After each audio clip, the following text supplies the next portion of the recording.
Kim aytat emi ırındı. Elmirbek, babaң Arstanbek ırçı ömürden ötüp baratıp mintip kirezin aytkan eken.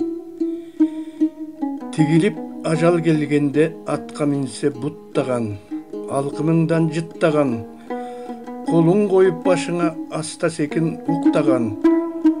Balaket ajal sebal dep, balamdı koyup minal dep ataң түшпөйт араға. Аястуу күндө айланған, булуттуу күндө мұңайған, тоғусай құрсақ көтөргөн тоорулуп эмчек эмискен, тоқтунун этин жегискен, торкудун топу кийгискен, кимдин уулу дегискен, айланайын себал деп, аналба ажал минал деп энең түшпөйт араға. Күнсүз күндө күн берген, айсыз түндө ай берген, алғаным деп жан берген, албай тур ажаланы деп аялың түшпөйт араға.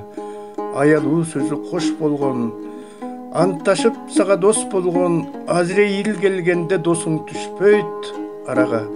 Жалынган менен айда жок, өкүнгөн менен пайда жок деген экен.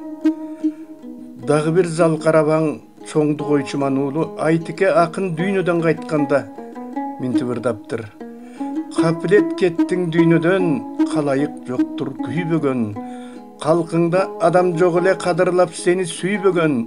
Эгер Кудай тилди алса, кезек-кезек бир далса, ушакчы бузук жегиштен, ордуңда сенин миң далса деп ырдаптыр. Элмирбек, эми 19 кылымдагы дагы бир залкар абаң, казак акындарынын ирекүлдөрүнүн бири Мурат акындын өлүм жөнүндөгү ыры менен коштошоюн. Ушул жашка келгенче укмуштун баарын көргөмүн, өзүм көргөн өмүрдө өлбөй турган жандарды өмүрүмдө көрбөдүм. Учуп жүрүп кутулса, шумкар өлбөй калбайбы? Качып жүрүп кутулса, тулпар өлбөй калбайбы? Сүзүп жүрүп кутулса, балык өлбөй калбайбы? Агып жүрүп кутулса, арык өлбөй калбайбы? 18 000 аламды жалгыз өзү бийлеген, жан-жаны бар чөп чардын жасатына тийбеген, курт кумурска тикендин тили менен сүйлөгөн, капаска салып шайтанды кайгырып муңга күйбөгөн, пайгамбардын пашасы Сулайман өлбөй калбайбы?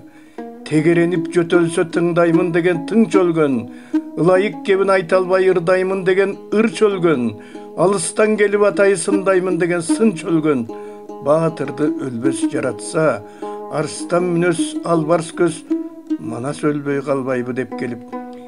Билгеним жалган болбосо, берекелүү жер өлбөйт, укмуштун баарын жомоктоп учуп жүргөн жел өлбөйт. 1000 жылдап өмүр сүрсө да бирдиги бар эл өлбөйт. Элдин туусун көтөргөн арбагы бийик аргачан абалдан бери эр өлбөйт деген экен.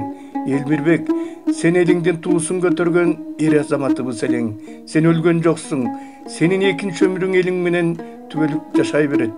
Кош боорум, туйгуну элең асылдын, тулпары элең акындын, бутасы элең жылдыстын, булбулу элең кыргызтын. Каглайын Элмирбек, Азаттык радиосунун бүткүл жамаатынын атынан жакындарыңа, жубайыңа, балдарыңа, кыздарыңа терең кайгырып көңүл айтабыз. Бүтүндөй сени сүйгөн элиңдин атынан көңүл айтабыз. Кош эми, жаткан жериң жайлуу, топурагың торку болсун. Агаң Шайлообек.